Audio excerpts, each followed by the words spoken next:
ദൈവനാമത്തിന് മഹത്വമുണ്ടാകട്ടെ. യിരെമ്യാ പ്രവാചകന്റെ പുസ്തകം 4-ാം അധ്യായം 27 മുതൽ 31 വരെയുള്ള വാക്യങ്ങളാണ് നമ്മൾ നോക്കുന്നത്.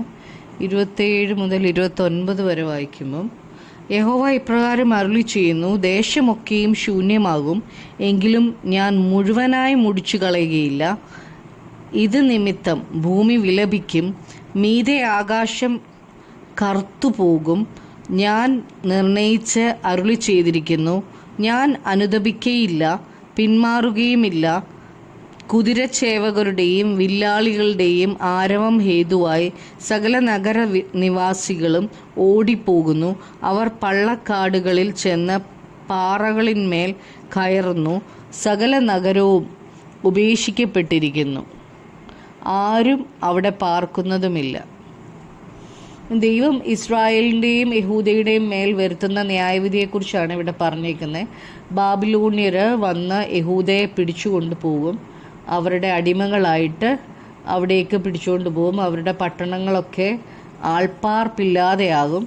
ദൈവം ഈ ജനത്തോട് പറഞ്ഞതുപോലെ തന്നെ ബലഹീനരായ കുറച്ചു പേരെ മാത്രം അവരുടെ ദേശങ്ങളിൽ ഉപേക്ഷിച്ചിട്ടിട്ട് ബാക്കി എല്ലാവരെയും പ്രവാസത്തിലേക്ക് അടിമകളായിട്ട് പിടിച്ചുകൊണ്ട് പോകും. എന്നാൽ 27-ാം വാക്യത്തിൽ ദൈവത്തിൻ്റെ കരുണ നമുക്ക് കാണാൻ കഴിയുന്നുണ്ട്. ദേശമൊക്കെയും ശൂന്യമാകും, എങ്കിലും ഞാൻ മുഴുവനായി മുടിച്ചു കളയുകയില്ല എന്നാണ് ഇവിടെ പറഞ്ഞേക്കുന്നത്. ദൈവം തൻ്റെ ജനത്തെ ന്യായം വിധിക്കുമ്പോൾ തന്നെ അവർ ദൈവത്തിൻ്റെ ജനമാണ്. ദൈവം ന്യായവിധി അയക്കുകയാണ്, പക്ഷേ അവർ ദൈവത്തിൻ്റെ ജനമാണ്. ദൈവം അവരെ പണിയും, അവരെ അവരുടെ ദേശത്തേക്ക് മടക്കി കൊണ്ടുവരും. ദൈവം ഇസ്രായേലിനെ ഒരിക്കലും തള്ളിക്കളയത്തില്ല. എബ്രായർ 12:5 മുതൽ 10 വരെ നമ്മൾ വായിക്കുമ്പോൾ നമുക്ക് കാണാൻ കഴിയും ദൈവം എന്തിനാണ് നമ്മെ ശിക്ഷിക്കുന്നത് എന്നുള്ളത്. മകനെ, കർത്താവിൻ്റെ ശിക്ഷ നിരസിക്കരുത്, അവൻ ശാസിക്കുമ്പോൾ മുഷിയുകയും അരുത്. കർത്താവ് താൻ സ്നേഹിക്കുന്നവനെ ശിക്ഷിക്കുന്നു, താൻ കൈക്കൊള്ളുന്ന ഏതു മകനെയും തല്ലുന്നു എന്നിങ്ങനെ മക്കളോടെന്ന പോലെ നിങ്ങളോട് സംവാദിക്കുന്ന പ്രബോധനം നിങ്ങൾ മറന്നു കളഞ്ഞുവോ?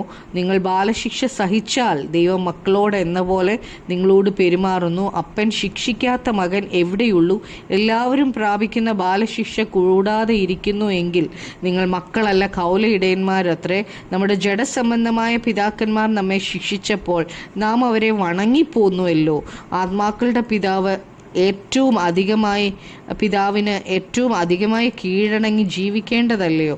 അവർ ശിക്ഷിച്ചത് കുറെ കാലവും തങ്ങൾക്ക് ബോധിച്ച പ്രകാരവും അത്രേ. അവനോ നാം അവൻ്റെ വിശുദ്ധി പ്രാപിക്കേണ്ടതിന് നമ്മുടെ ഗുണത്തിനായി തന്നെ ശിക്ഷിക്കുന്നത്.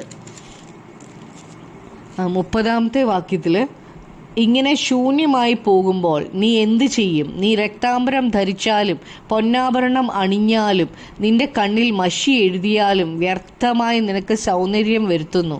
നിന്റെ ജാരന്മാർ നിന്നെ നിരസിച്ച് നിനക്ക് പ്രാണഹാനി വരുത്തുവാൻ നോക്കുന്നു. ഇവിടെ ദൈവം ഒരു ചോദ്യം ചോദിക്കുകയാണ്.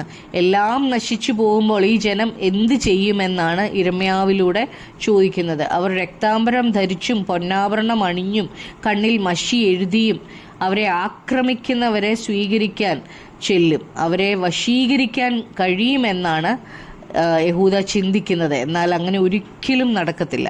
31-ാമത്തെ വാക്യത്തിൽ, ഈറ്റുനോവ് കിട്ടിയവളുടെ ഒച്ച പോലെയും കടിഞ്ഞൂൽ കുട്ടിയെ പ്രസവിക്കുന്നവളുടെ ഞരക്കം പോലെയും ഒരു ശബ്ദം ഞാൻ കേട്ടു. നെടുവീർപ്പിട്ടും കൈമലർത്തിയും കൊണ്ട് അയ്യോ കഷ്ടം, എൻ്റെ പ്രാണൻ കൊലപാതകന്മാരുടെ മുമ്പിൽ ക്ഷയിച്ചു പോകുന്നു എന്ന് പറയുന്ന സിയോൻ പുത്രിയുടെ ശബ്ദം തന്നെ.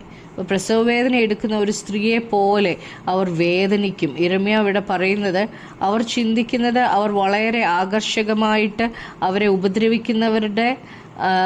അവരുടെ മുമ്പിൽ നിൽക്കും എന്നാണ്.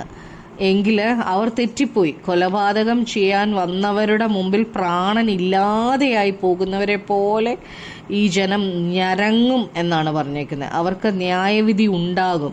എന്നാൽ ഓരോ ന്യായവിധിയും ദൈവത്തിൻ്റെ മുന്നറിയിപ്പാണ്, മാനസാന്തരത്തിനായിട്ടുള്ള ക്ഷണമാണ്. നമ്മുടെ ജീവിതത്തിൽ നാം എപ്പോഴും ദൈവത്തോട് നിരപ്പ് പ്രാപിക്കേണ്ടതാണ്. എപ്പോഴും മാനസാന്തരപ്പെടണം.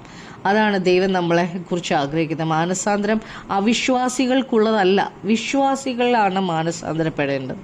നമ്മളെപ്പോഴും പ്രാർത്ഥിക്കേണ്ടത് സങ്കീർത്തനം 139:23-24 പറയുന്നുണ്ട്, ദൈവമേ എന്നെ ശോധന ചെയ്ത് എൻ്റെ ഹൃദയത്തെ അറിയണമേ, എന്നെ പരീക്ഷിച്ച് എൻ്റെ നിലവുകളെ അറിയണമേ, വ്യസനത്തിനുള്ള മാർഗം എന്നിൽ ഉണ്ടോ എന്ന് നോക്കി ശാശ്വത മാർഗത്തിൽ എന്നെ നടത്തണമേ എന്ന് പ്രാർത്ഥിക്കണം. നമുക്ക് പ്രാർത്ഥിക്കാം. കർത്താവേ അങ്ങയുടെ വചനത്തിൽ ഞങ്ങൾ വായിച്ചതുപോലെ കർത്താവേ, അപ്പോൾ ആ ദേശമൊക്കെയും ശൂന്യമാകുമെങ്കിലും ഞാൻ മുഴുവനായി മുടിച്ചു കളയുകയില്ല എന്നാണല്ലോ അങ്ങ് പറഞ്ഞേക്കുന്നത്. അങ്ങ് എത്ര കരുണയുള്ള ദൈവമാണ് കർത്താവേ. അങ്ങയുടെ കൃപ കൊണ്ട് മാത്രമാണല്ലോ ഞങ്ങൾ മുടിഞ്ഞു പോകാതിരിക്കുന്നത്. കർത്താവെ അങ്ങയുടെ കൃപ ഞങ്ങൾ അവസാനത്തോളം അനുഭവിക്കുവാൻ ഞങ്ങളെ സഹായിക്കണമേ. പരിശുദ്ധ ദൈവമേ, അപ്പാ ഞങ്ങളോട് കരുണ തോന്നണമേ കർത്താവെ. അവസാന ശ്വാസം വരെയും മാനസാന്തരപ്പെട്ട് ജീവിക്കുവാൻ ഞങ്ങളെ സഹായിക്കണമേ. യേശുക്രിസ്തുവിൻ്റെ നാമത്തിൽ അപേക്ഷിക്കുന്നു, കൃപയോടെ കേൾക്കണമേ. ആമേൻ.